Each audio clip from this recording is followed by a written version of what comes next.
سب سے وضاحت سے اس غدیر خم کے خطبہ کی تفصیلات ہمیں صحیح مسلم 62-25 کے اندر ملتی ہیں۔ تابعین ایسے لوگوں کو کہتے ہیں جنہوں نے رسول اللہ صلی اللہ علیہ وآلہ وسلم کو نہیں دیکھا اور نہ ہی ان کی صحبت میں رہے، بلکہ آپ کے صحابہ کو دیکھا اور ان کی صحبت میں رہے۔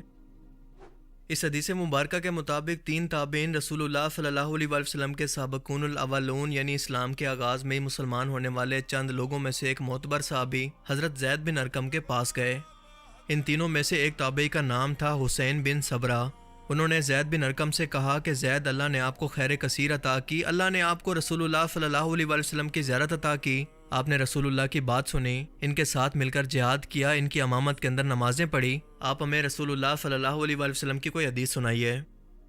حضرت زید بن ارقم رضی اللہ تعالیٰ عنہ اس وقت کافی بوڑھے ہو چکے تھے، کہنے لگے کہ بھتیجے میری عمر بہت زیادہ ہو گئی ہے، زمانہ بیت گیا، میری یادداشت بھی کافی کمزور ہو چکی ہے، رسول اللہ صلی اللہ علیہ وآلہ وسلم کی کافی احادیث جو مجھے یاد تھی ان میں سے میں کافی بھول چکا ہوں، پر ہاں ایک حدیث مجھے بالکل آج بھی صحیح سے یاد ہے جو میں تمہیں بیان کر دیتا ہوں کہ رسول اللہ صلی اللہ علیہ وآلہ وسلم آخری حج کے خطبہ سے واپسی پر مکہ اور مدینہ کے درمیان واقع خم کے پانی کے مقام پر خطبہ دیتے ہیں، اور آپ صلی اللہ علیہ وآلہ وسلم نے پہلے اللہ کی حمد و ثنا بیان کی، اس کے بعد ہمیں واعظ و نصیحت کی، اور اس کے بعد فرمایا کہ اے لوگو، میں بھی انسان ہوں، قریب ہے کہ میرے رب کا بھیجا ہوا موت کا فرشتہ موت کا پیغام لے کر آئے اور میں اسے قبول کر لوں، لیکن میں اپنے بعد تم میں 2 بڑی بھاری چیزیں چھوڑے جا رہا ہوں۔ پہلی تو ہے اللہ کی کتاب، اس میں ہدایت اور نور ہے، تو اللہ کی کتاب کو مضبوطی سے تھامے رہو اور اس کو مضبوطی سے پکڑے رہو، یعنی آپ صلی اللہ علیہ وآلہ وسلم کا فرمان تھا کہ یہ کتاب تمہیں گمراہی یعنی فرقہ واریت کی لعنت سے بچائے گی، اسی لیے ہر معاملے کے اندر صرف اسی سے ہدایت حاصل کرنا۔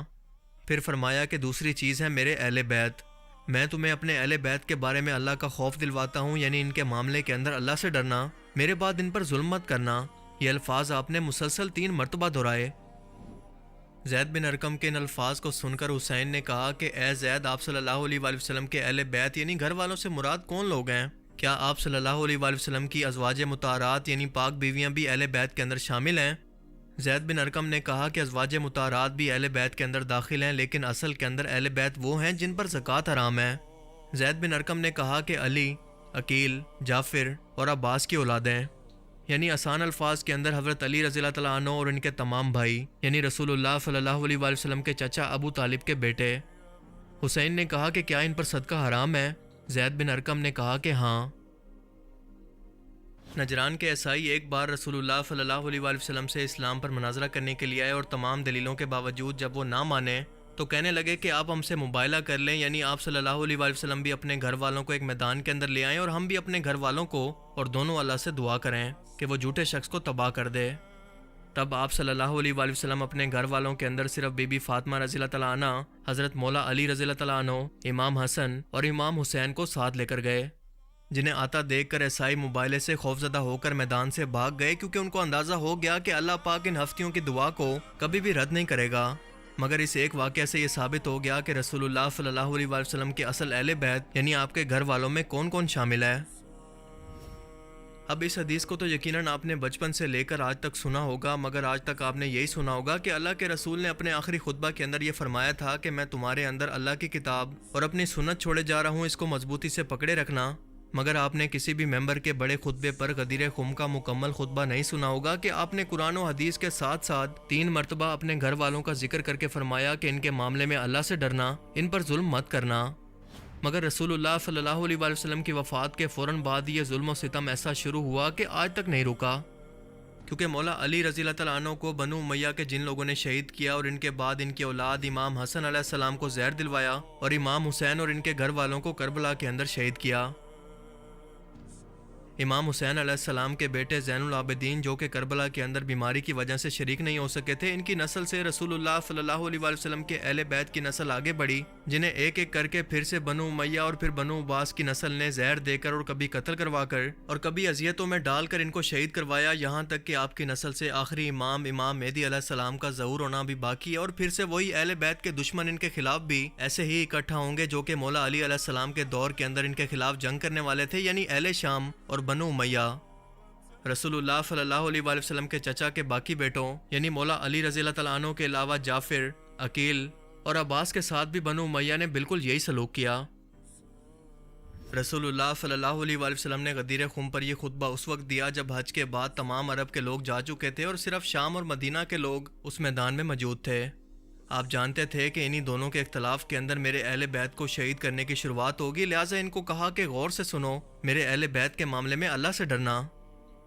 اب اس ایک خطبہ کے اندر قیامت چھپی ہوئی ہے، کیونکہ جب بھی کوئی فرقہ باز مولوی یہ حدیث مکمل بیان کرے گا کہ رسول اللہ صلی اللہ علیہ وآلہ وسلم نے فرمایا تھا کہ میرے اہل بیت کے معاملے میں اللہ کا خوف رکھنا، تو ان اہل بیت کو کن لوگوں نے شہید کیا تھا یہ پوری تاریخ اسے کھول کر بیان کرنی پڑے گی، اور جب وہ اس تاریخ کو بیان کرے گا تو لوگوں کو پتہ چلے گا کہ یہ لوگ آج بھی انہی لوگوں کا دفاع کرتے ہوئے ان کو رضی اللہ تعالیٰ عنہ بھی کہتے ہیں اور ان کو صحابی بھی مانتے ہیں۔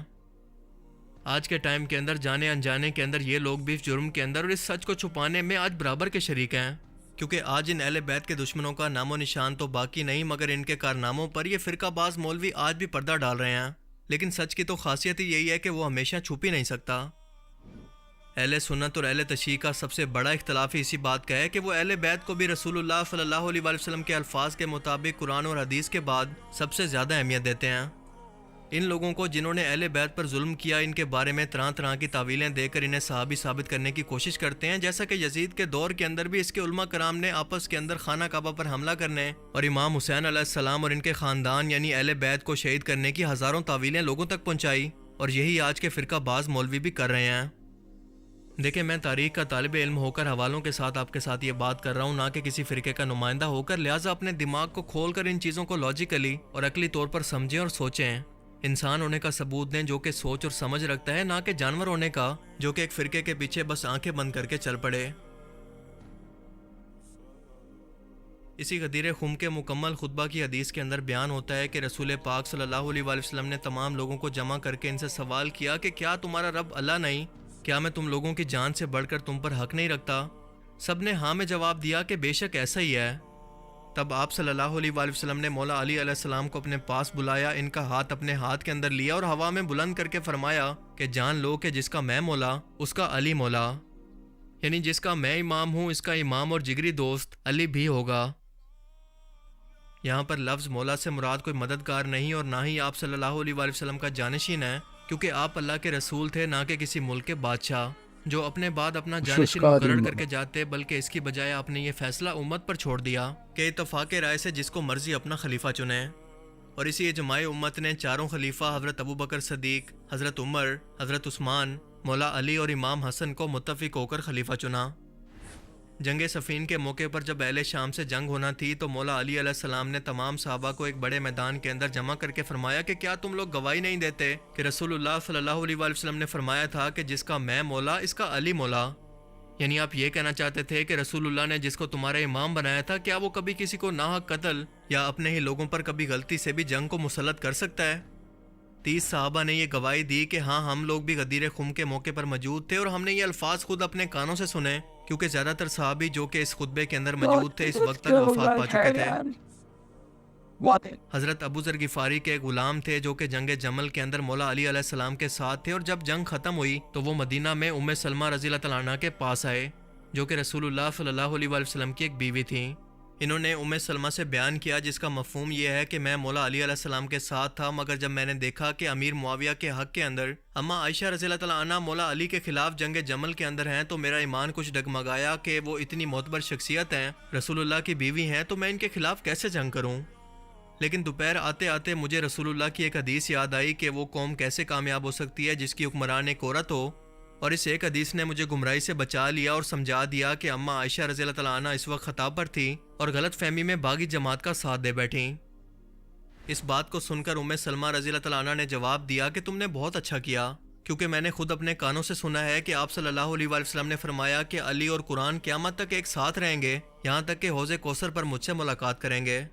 یعنی جو قرآن کا مفہوم اور مطلب وہ سمجھیں گے وہی سچا ہوگا، چاہے ان کے مخالف جتنی مرضی دلیلیں دیں، لیکن علی اس وقت حق پر ہوگا۔ بالکل یہی الفاظ آپ نے انصار کے لیے بھی فرمائے تھے کہ انصار تم پر ظلم ہوگا، صبر کرنا یہاں تک کہ مجھے حوض کوثر پر آ کر ملنا۔ یعنی مولا علی علیہ السلام اور ان کی اولاد یعنی آپ کے اہل بیت پر بھی ظلم ہونا تھا، اور یہ بات رسول اللہ صلی اللہ علیہ وآلہ وسلم پہلے سے جانتے تھے، اسی لیے پہلے سے امت کو آگاہ کیا تاکہ وہ گمراہ نہ ہو جائیں۔ جب یزید نے امام حسین علیہ السلام کو شہید کیا تو انصار مدینہ نے یزید کی بیعت توڑ دی اور ان پر ہر وہ ظلم کیا۔ واقعہ ہرا ہوا جس کے بعد رسول اللہ کی یہ پیشن گوئی بھی پوری ہوئی جو کہ انصار کے بارے میں تھی کہ تم پر ظلم ہوگا لیکن صبر کرنا۔ پر آپ کبھی بھی قرآن و حدیث کے علاوہ اہل بیت کی فضیلت کا وہ بیان جو کہ رسول اللہ نے اپنے اہل بیت کے بارے میں بیان کیا تھا اہل سنت کے کسی بھی پلیٹ فارم سے نہیں سنیں گے جس میں کھل کر بتایا جائے کہ اہل بیت کو کس نے کیا کیا ظلم کر کے اور کیوں شہید کیا۔ دیکھیں یہودی اور نصرانی یعنی عیسائیوں کے عالموں کا کیا قصور تھا کہ اللہ نے ان پر اتنا جلال اور غصہ کیا کہ وہ سچ کو چھپا کر لوگوں سے جھوٹ بولتے ہیں، سچ کو جان کر بھی اپنے لوگوں سے چھپاتے ہیں۔ انہوں نے رسول اللہ کی آمد کی پیشن گوئیاں بھی اور آپ کی نبوت کی نشانیاں بھی اپنے لوگوں سے چھپائی۔ آج اہل بیت پر ظلم کی تاریخ اور احادیث کا اصل مفہوم چھپانے کے بعد ہمارے فرقہ باز مولوی بھی تو وہی کچھ کر رہے ہیں کہ غدیر خم کی حدیث کا آدھا حصہ بیان کرتے ہیں جبکہ آدھے حصے کو چھپا لیتے ہیں، جو کہ قرآن و سنت کے مطابق بہت بڑی علمی خیانت اور منافقت ہے۔ اللہ تعالیٰ نے ایسے لوگوں پر لعنت فرمائی۔ یہ لوگ قرآن کو چھوڑ کر صرف اپنے مسلک کو آج مضبوطی سے پکڑے ہوئے ہیں جس نے آج امت کو تقسیم کر دیا ہے۔ اگر سب لوگ مل کر صرف قرآن کو اپنا مسلک اور اپنا دین مان لیں تو وہ اسلام واپس آ سکتا ہے جو کہ رسول اللہ صلی اللہ علیہ وآلہ وسلم کے دور میں تھا، پر افسوس کہ یہ سب کچھ ان کے مفاد کے خلاف ہے۔ اللہ تعالیٰ ہمیں سمجھنے کی اور نیک عمل کرنے کی توفیق عطا فرمائے، آمین۔ جی تو دوستو یہ تھا آج کا خم غدیر کے ریلیٹڈ بہت ہی امپورٹنٹ ویڈیو جو کہ آپ تک پہنچانا بہت ضروری تھا اور میں نے اسے ضروری سمجھا۔ تو واقعی بات صحیح ہے کہ ہم لوگ قرآن و حدیث کی روشنی سے دور ہیں، ہم اس میں نہیں جاتے، اس میں فائنڈ آؤٹ نہیں کرتے کہ دین اسلام کی تاریخ کو ہم اس میں دیکھنے کی بجائے بس یہ انہی فرقہ واریت میں جو ہے نا وہ الجھے ہوئے پڑے۔ تو اللہ تعالیٰ سے دعا ہے کہ اللہ تعالیٰ ہم سب پہ اپنی رحمت نازل کرے اور ہم سب پہ اپنا خاص فضل و کرم کرے، اور امید کرتا ہوں کہ آپ کو آج کا یہ ویڈیو بہت زیادہ پسند آیا ہوگا۔ تو اگر کوئی مجھ سے کوئی بولنے میں کوئی غلطی کوئی کوتاہی ہو گئی ہو تو پلیز اسے اگنور کیجیے گا، اور اللہ تعالیٰ سے میں معذرت خواہ ہوں کہ اللہ تعالیٰ مجھے معاف کرے اگر کوئی میرے بولنے میں کوئی آپ تک لفظ پہنچانے میں کوئی غلطی ہوگی ہو، تو وہ مالک کائنات ہے، وہ دلوں کے راز جانتا ہے۔ تو ملتے ہیں نیکسٹ ویڈیو میں، تب تک کے لیے اپنا ڈھیر سارا خیال رکھیے گا، دعاؤں میں یاد رکھیے گا۔ علی عثمان فضل کو دیجیے گا اجازت، سائننگ آف۔